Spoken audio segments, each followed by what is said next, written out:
The purpose of this presentation is to work towards ending evil. Some folks may not believe that such a thing is even possible. Well, maybe that's part of the current problem.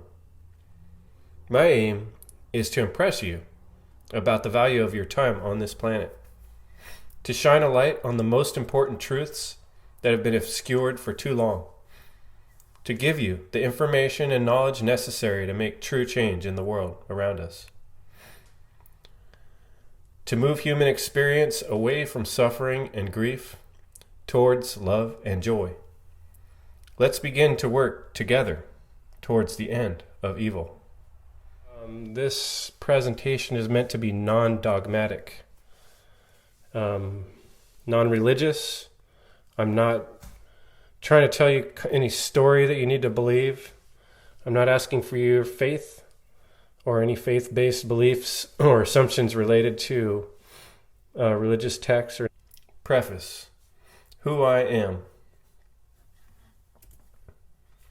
I just want to be really upfront and honest. My name's Chris Jansen. I've been working most of my life in the skilled trades line of work, carpentry work mainly, maintenance work secondarily. My father was a preacher who studied theology and spirituality.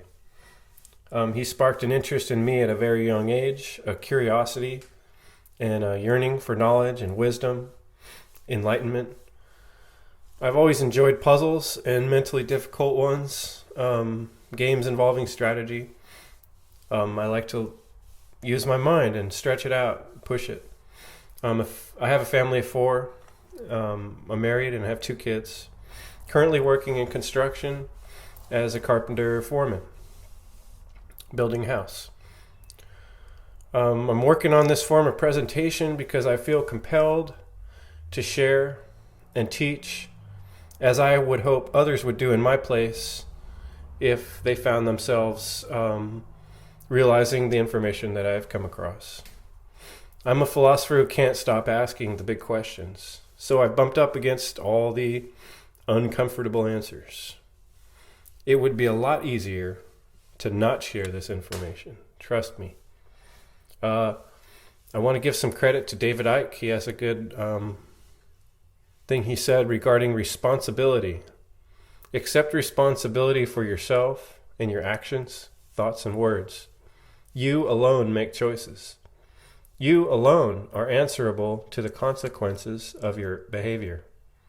The feeble excuse that your boss required it, the establishment expected it, holds no truth or justification. It's David Icke. Good guy to check out.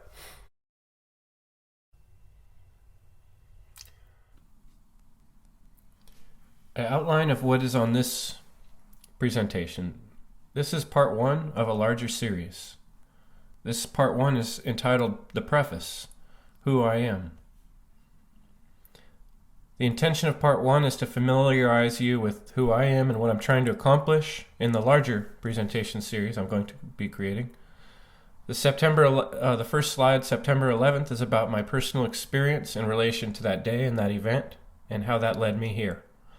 The hidden picture is a metaphor that I feel needs to be introduced before the next slide can be presented. The subject of weather manipulation has been a sore point for me, but also, on the positive side, the motivator to do this work. Philosophy, logical fallacies, and the trivium are introduced as a basis or tool set for the work that will be done in the larger presentation. I intend to work on using these tools myself, though I admit I am still a beginner. There may be logical fallacies in my work that I will have to address as I discover them.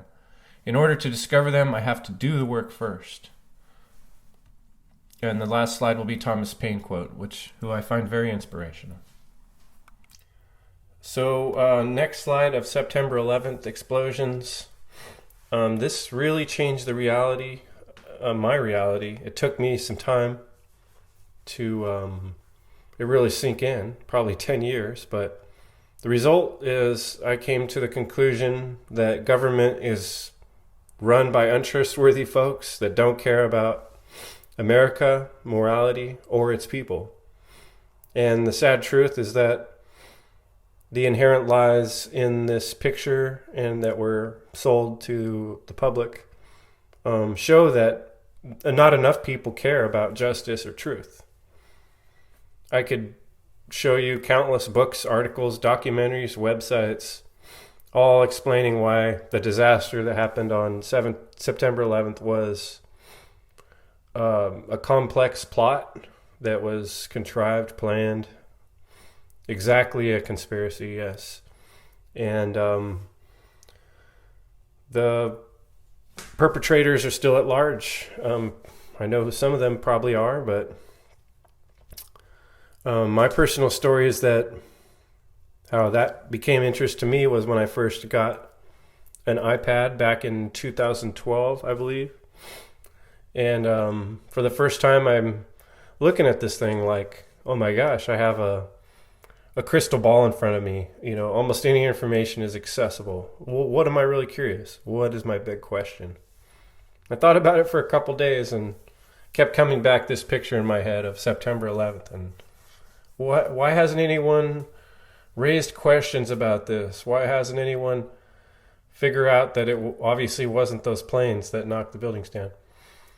And I did find a bunch of answers. I found architects and engineers for 9/11 Truth and a bunch of other information. I recommend doing some research about September 11th and understand why I'm angry and why I think it's a spiritual sickness and diseased morality that allowed the perpetrators of this crime to continue to be in power and to exist in this place we live where they've betrayed us. One simple name we can look into is the Bush family. Their milieu, their crew, still likely holding the reins of power, and no justice has been served. This moment of realization marked my personal journey towards a difficult realization of many deeper truths about what's really going on in our country and in the world, and in ourselves, ultimately. Oh. What are you doing, Mom? Looking for the hidden picture. If you stare at these things long enough, you're supposed to see some kind of hidden three-dimensional picture. Oh, yeah, look, it's a sailboat. You saw it too, damn it! What? This next slide, the hidden picture. This is a funny little moment from a movie, Mallrats, as many of you might remember, and where he's trying to see the hidden picture in what we used to call those the magic eye pictures, where there's a 3D embedded picture. If you cross your eyes in such a way, you can see this 3D picture pop out. And to me, it's a perfect example of what this presentation is all about, in that a hidden picture is only hidden if you'll never see it if you're not looking for it. In other words, if you'd been walking through the mall and you just saw a design, you wouldn't necessarily think, oh, that design contains a hidden picture. It's not until someone tells you there's a hidden picture in there that it emerges. So the reason I'm bringing that up is because that is the nature of the truth regarding the bigger picture, what's going on in our world, and that I'm talking about. It is a hidden picture type situation, and you necessarily wouldn't have seen it. I didn't see it until someone pointed it out to me, and then I was surprised, like, holy shit. As one day I was looking through the internet, doing more research about September 11th, I stumbled across Dane Wigington runs a site called geoengineeringwatch.org. Someone that lives here in my own state, and he's giving a detailed, well-thought-out documentary about geoengineering that left me really wondering. You know, first I didn't want to believe it. I thought this guy's probably a nut, but I started watching this guy. I started taking pictures, and I started thinking things out. The ramifications of global weather manipulations and biowarfare, and human population getting sprayed like rats without knowing it. The more I read and thought about it, the truth set in. It was too late. You know, it took me a full year plus another year of some doubt and worrying before I felt really confident that this man was correct. This geoengineering, chemtrails, something is going on a large scale. It would have been easier to go crazy. People called me crazy, but the problem is that when you come to a realization like this, it means that everyone else must be a little crazy if they're not seeing this. Like I said, it would be easier for me to just go crazy than have to call everybody else nuts. What I discovered is without our consent, this weather engineering program is going on, and to what extent it's hard to tell. It almost drove me nuts. I felt like everyone hated me for talking about it constantly, but I couldn't get it out of my head. I kept thinking, how can we live like this? But we did.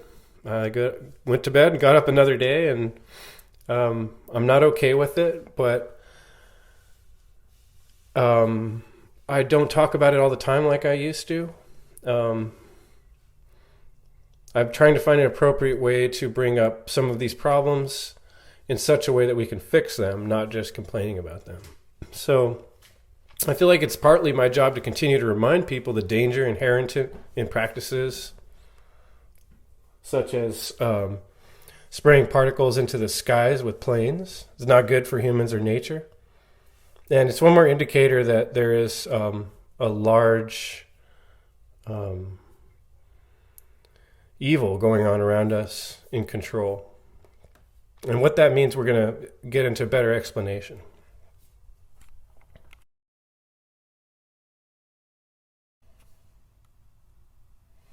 Okay, let's talk about philosophy for a minute. My father was a preacher who loved books and talking about the great thinkers. He rubbed off on me. At a young age, I had a deep thirst for wisdom, and I prayed that I could someday become wise. Instead, I just wound up a wise guy. I'm not the specialist or the expert or the authority. I'm just a guy who loves the study of knowledge about the underpinnings of existence. Why do we do these things, and why don't we change? How do we change the world? Well, it must be done first on a deeper level, from the inside out. First, we change our minds, then we change our actions, and then we can affect others. I would say that philosophy is the most important tool that we have to change ourselves, and the only tool that changes internal conflicts or problems. The study of the nature, causes, or principles of reality, knowledge, or values based on logical reasoning, called philosophia, Latin and Greek. I like to look up words quite a bit. That's going to happen a lot in any presentation I do, because part of that hidden picture I was talking about emerges when we look at the meanings of words and how the meaning developed over the years, the etymology, the derivation. And a lot of times looking at a couple definitions next to each other gives us a more 3D picture, in a way, of what a word means. Philosophy, the rational investigation of the truths and principles of being, knowledge, or conduct. A body of knowledge, from Old French.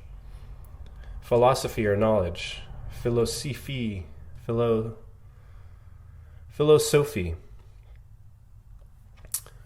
Directly from Latin, philosophia, and Greek, philosophia. Philo meaning love, loving, that's philo, and sophia meaning knowledge or wisdom, or sophis, wise. To me, that is such an important fundamental part of this whole thing. The ability to philosophize sets the table for making change in the world. But it starts at philosophy. And then from there, it turns into ideas to actually do things, and then actions in the physical world. So if we want to change anything, first we need to deal with the philosophy. And I feel like that's the biggest missing part in things I watch and hear online. And so that's my contribution that I'm going to try to keep bringing up and pounding in. In modern times, our current philosophy is looked upon as a fringe amusement or a side subject, but in fact, it is the thread that forms the fabric of the reality of daily life. Logical fallacies, the art of debate. Besides the love of wisdom, there are some other extremely important tools for thinking: analyzation and dialectical thinking. Deductive reasoning and inductive reasoning are two important tools that aid in research and learning. And the art of debate is sorely missing in today's public opinion. The mockery of true debate that is displayed in modern politics simply ignores logical fallacies, but instead relies on them as ammunition. I'll be working together with you as we continue to offer opportunities for you and myself to make up our own mind on things and develop our own sense of discernment. These tools that I'm sharing now are here to aid in that process.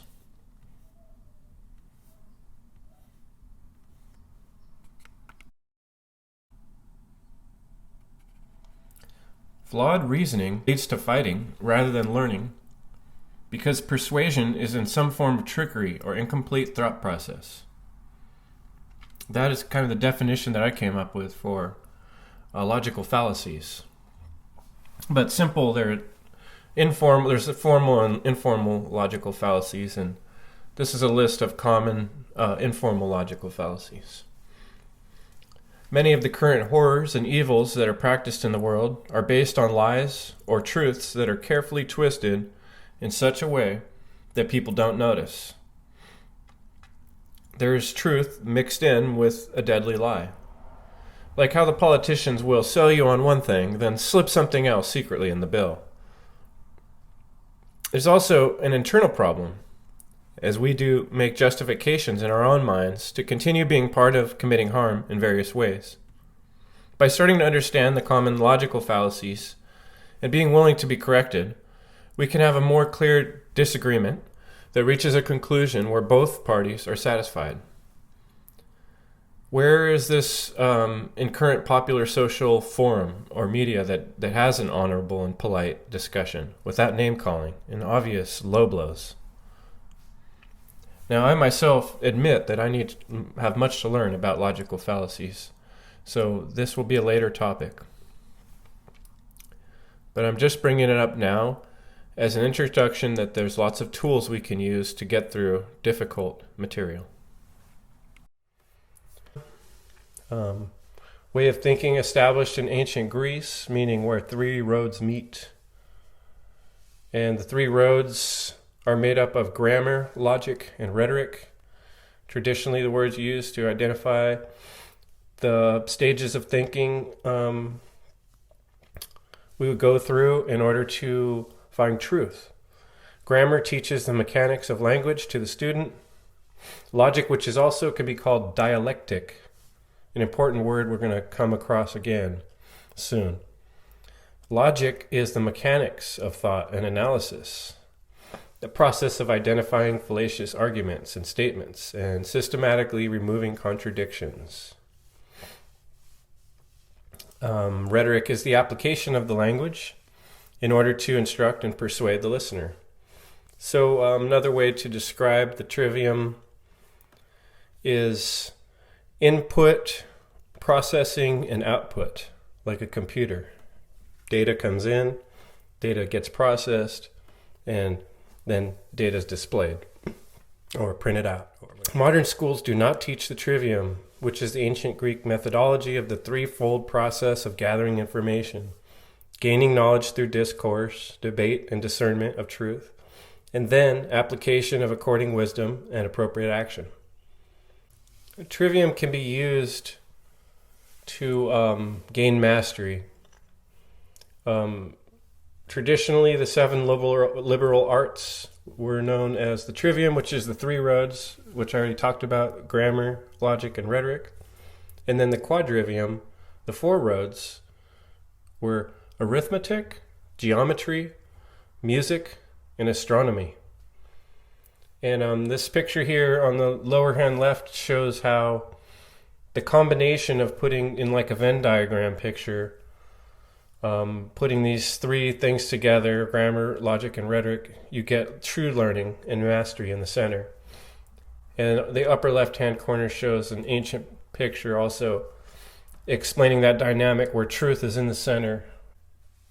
We can start ourselves learning deeper truths by applying this process. And we can work through disagreements with one another applying this process. Part of the logic phase is the dialectic, the argument of different points of view, until we come to the point of being able to speak what sense has been made in the rhetoric stage. I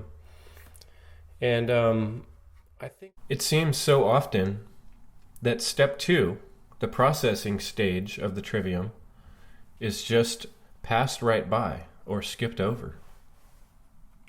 The processing step. Things on television are being advertised in the modern news cycle. It's fear. Here's the problem, here's the solution. No need to think it over, folks. We'll skip right past the processing stage. You know, the quadrivium, I'd never even heard of that until I came across it listening to podcasts in recent years.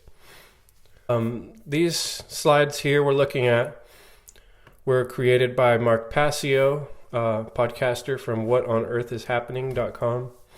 I highly recommend checking out his website, starting from the beginning of the podcasts.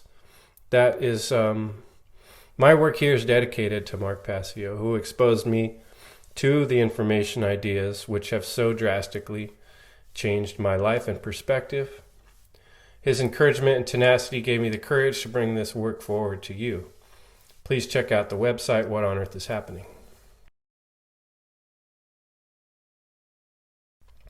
I also like to give credit to the book written by Jeremy Locke called The End of All Evil. This much of the ideas and the information to support this presentation are taken from this book.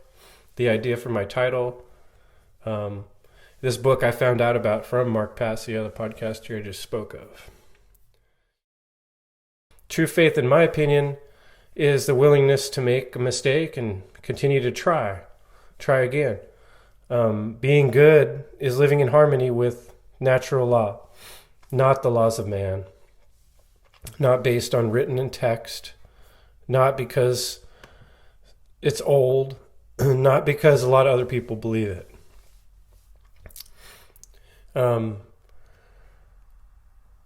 I'm talking about things that are true just because they're true. As was written in the Declaration of Independence, these truths are self-evident. And I just popped that one important little line out of there because in theory that means that a truth doesn't need to be written down to be a truth. It's self-evident. Obviously it has been written down, and there it is in one of the most important documents for this country that, you know, we're all shown as children. But we don't often think about what that really means. Quote from Thomas Paine. Freedom had been hunted round the globe. Reason was considered as rebellion. And the slavery of fear had made men afraid to think. But such is the irresistible nature of truth, that all it asks and all it wants is the liberty of appearing.